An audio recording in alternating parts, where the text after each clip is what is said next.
the static clears. Unwanted brotherhood of tears.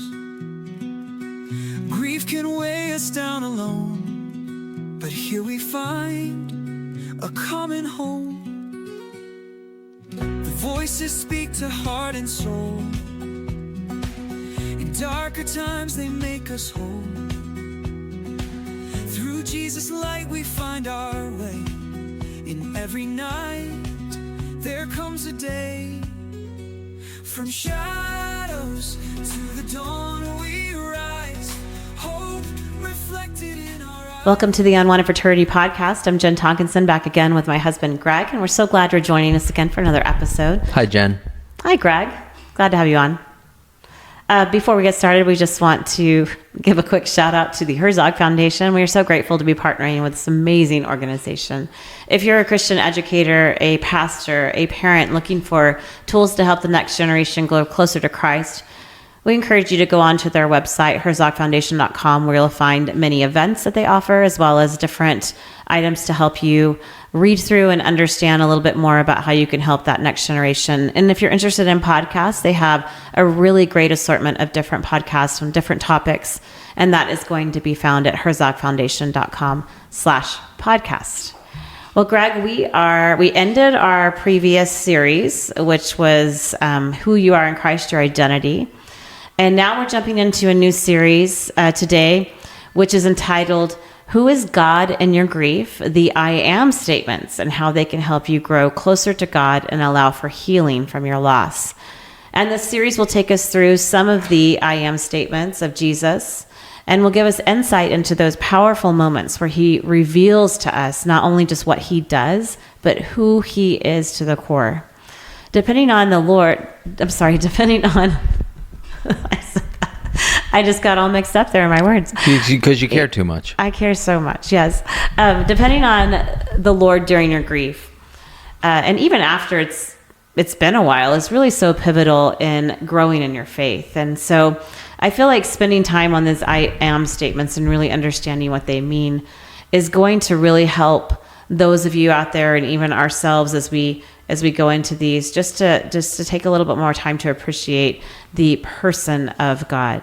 And so today's I am statement is one of the more challenging statements, because it's kind of interesting the way it's just at first glance, and it is, I am the bread of life. And that comes from John 6:35, which says, I am the bread of life. Whoever comes to me will never go hungry, and whoever believes in me will never be thirsty. But before we get into what does that mean to be the bread of life, I think it's important to jump into what does I am mean? And so as an English teacher, I thoroughly love to talk a little bit about what this subject and verb mean. And when Jesus says I am, he's doing more than just offering this awesome metaphor of he equals bread.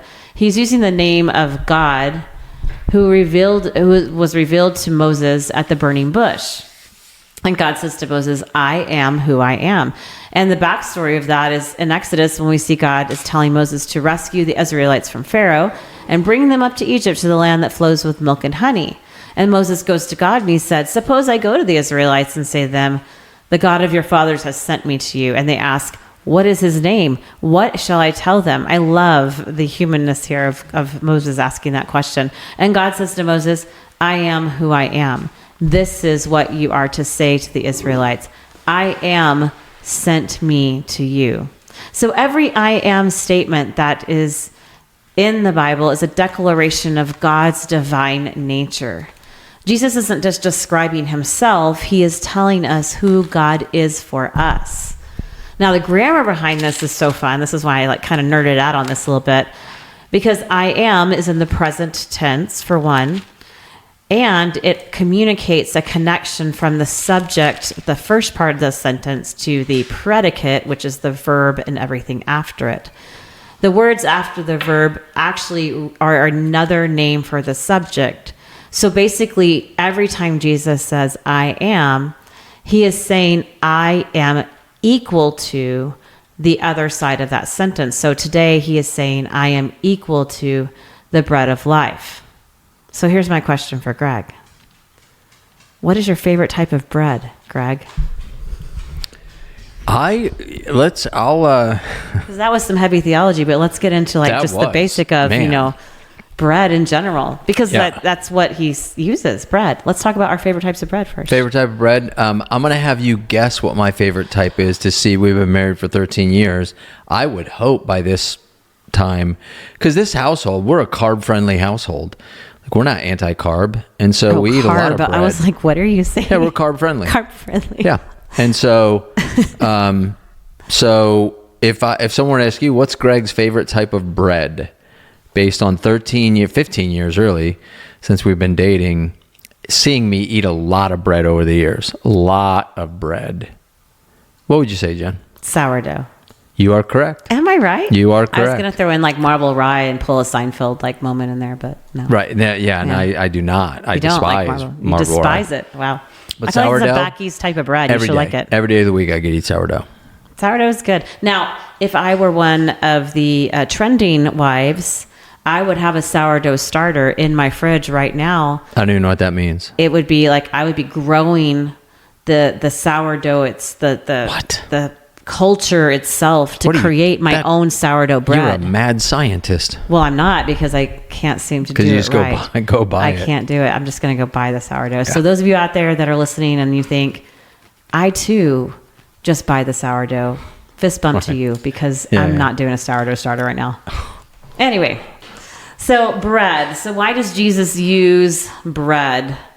Well, it is a very cultural thing at the time. It was the main. It's kind of, to me, I think of it as it's not the main course, but it's basic, and you add it on, and you kind of have it often. Like when I'm at a restaurant, I think we typically get bread now put at our table. Yeah. And honestly, I enjoy eating the bread at the restaurant. What's your favorite restaurant with bread? I love Cooper's Hawk bread. Cooper's Hawk bread is really, really good. Back in the day, though, I loved Olive Cheesecake Garden Factory. Oh my gosh, Cheesecake Factory bread is so good. Yeah. Yes, Olive Garden, great breadsticks. Oh yes. yeah. But it is. It's filling. So we kind of carefully eat the bread, right? Yeah. But it's there. It is the add-on. We have. It's like a basic part of food, having bread. Yes. Yeah, and in the Bible, bread, go all the way back to what you just mentioned, Moses. And so go back to the Exodus, and God is providing manna for their daily food. And, manna was a kind of most closely resembles like a frosted flake, but it was flakes, and they would, it would dust the ground. They would have that, and then they complained. And so he gave them meat on top of that. Bread's been around forever, obviously. And in the Bible, when not only is Jesus referenced that he is the bread of life, but then you have this sacrament that we continue to utilize today, with beginning with the Last Supper and then moving forward to even, depending on your denomination, it's either consubstantial or transubstantial in terms of what you think of the bread, but nonetheless, you're eating bread. When he fed the 5,000, there's bread in that, and then go all the way back to the Lord's Prayer, where, his disciples say, what should we pray? And what does he say? Give us this day our daily bread. And so it's used, it's not only literal sustenance, but it's used as a symbol of sustenance as well, both physically and spiritually. That when you think of bread, like you just mentioned, you go to a restaurant, if all you ate was bread, it wouldn't be, I guess you could get filled up on it, but they give it as an appetizer. They give it kind of as a add-on, as a supplement to your meal. It's not the actual meal. And I think this goes even in our culture today. Like, people are around bread all the time as your daily intake, where you find sustenance in that. And so we all enjoy it. And I think God in his economy and his ultimate wisdom knew, I could use bread as a symbol because I know that it's going to be around for millennia. And that's exactly what we've been doing. So when we read about Jesus in John 6 calling himself the bread of life, back then and even today, people can understand that. People can see like, oh, I eat bread. Now you're saying, no, I'm the true bread of life. I mean, just, again, not to go down rabbit trails, but the sacraments are bread and wine. And again, I think God in his wisdom knew how not only accessible, even in third world countries, you can make bread. Right. I mean, the ingredients in making bread. What if the sacrament was, filet or some sort of a resource that was hard to come by, like a tart. Yes. Maybe a tart. Tarts even. Are much yeah, more right. difficult. I mean, and then people are just like, I'd like to do communion, but I can't make the tart. yeah, and then, but he comes up with bread, and then you got wafers, you got real bread, you got loaves of bread, you got, matzah, you got everything. I mean, I just think it's brilliant on God's part to say, I'm going to create a sacrament that's going to be easily accessible. Then he says, we're going to go a step further. Jesus is the bread of life, and we can all relate to that. Then he says in the Lord's Prayer, give us this day our daily bread. Okay, I can relate to that. Like, it's brilliant, really, when you think about it. Well, and I'm correct me if I'm wrong, but isn't he saying this after he's already fed the 5,000? So they're full, right? I know they had fish, but they're full with bread as well. And so to use something that's very recent, hey, you're full. Exactly, because that was the whole point. That was the whole Sermon on the Mount, was like, you're kind of missing it if you don't understand. I can feed you anytime. Like, I can feed you, but that sustenance is only going to last. It's going to be temporary. Mm-hmm. I come along and say, let me feed you with salvation. That's going to be eternal. So it was again, Jesus was masterful at, if you think that was impressive, like me creating physical bread to feed people, how can you not find me offering my life for you wouldn't be more impressive as the bread of life? And so he uses an analogy that is not only near in time, because they just fed the 5,000, but it's also understandable. Like, if you thought that was filling, let me tell you what's really filling me. I'm the bread of life. Well, and so if we break that down into what we're thinking about with grief, and just if you are sitting in a space of like, you just don't know what to do next, and you don't feel full, know that as Jesus says he is the bread of life, he will give you that feeling of fullness when it comes to peace and it comes to understanding of your situation.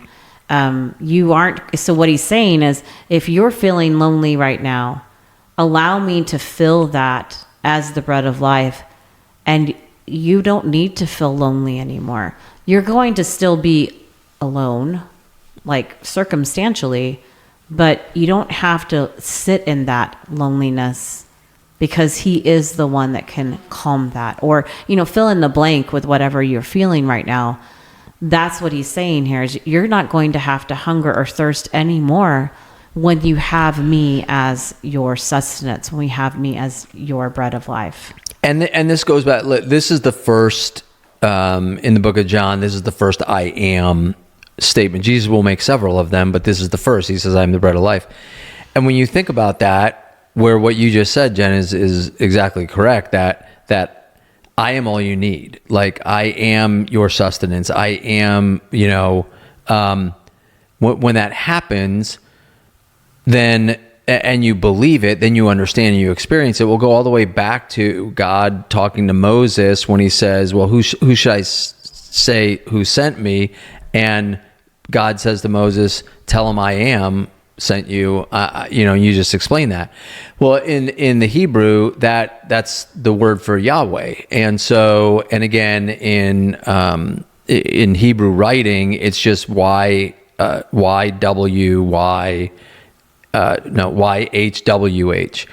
And so we've transliterated that to YAHW, WEH, right? But in the original Greek, it's just 4 letters. It's just YHWH. And the concept is the same. God is telling Moses, I am sufficient for you to go tell Pharaoh, let my people go. Like, you don't need anyone else. You don't need Aaron. You don't need to be a great speaker. I am sufficient. And so imagine when Jesus tells people he is the bread of life, in a Jewish culture, people are going to go back to the original I am statement. They're going to go back to God talking to Moses. And so this would have been very understandable for people, and honestly could be offensive, because monotheistic society, we worship one God and one God alone. God is the only one who can say, I am. And now Jesus comes on the scene and he's saying the same thing. Now you're going to upset people. Why? Because they get it. They understand what I think a lot of us today struggle with, which is, if you're at any time in your life, but especially during pain or grief or suffering, Jesus is coming to you today saying, I'm enough. Like I really am.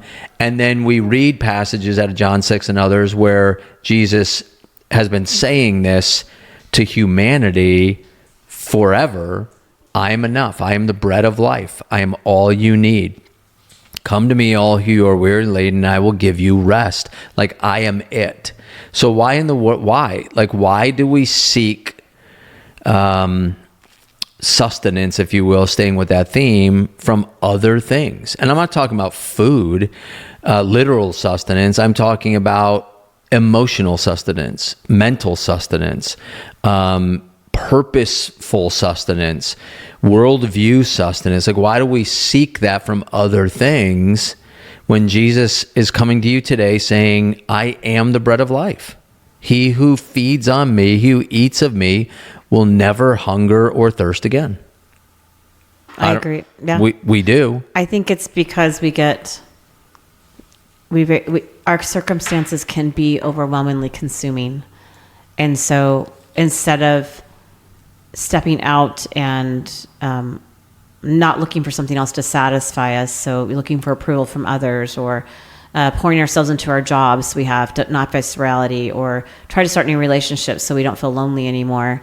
Really coming back to that original first I am statement of you are all I need. You are my bread of life, and meditating on that really frees you up. So it really does, yeah. Here's the question we want to leave our listeners with on this episode. What are you feeding on? When you're tired, what do you reach for? When you're anxious, what do you consume? What calms you down? When you're empty, where do you go to get filled? Jesus doesn't say, sorry, I can't help you there. He says, come to me and you will never hunger or thirst again. Are you hungry for his word, his time, and his presence? We encourage you to make time this week to seek his presence. That may be through worship, prayer, or just reading his word. But you don't have to walk this journey alone. Jesus wants to take part in this with you. So let him be the bread of life to you. We hope that you have found some encouragement today. Join us next time as we talk about another I am statement. But until then, know that you are loved and you are not alone.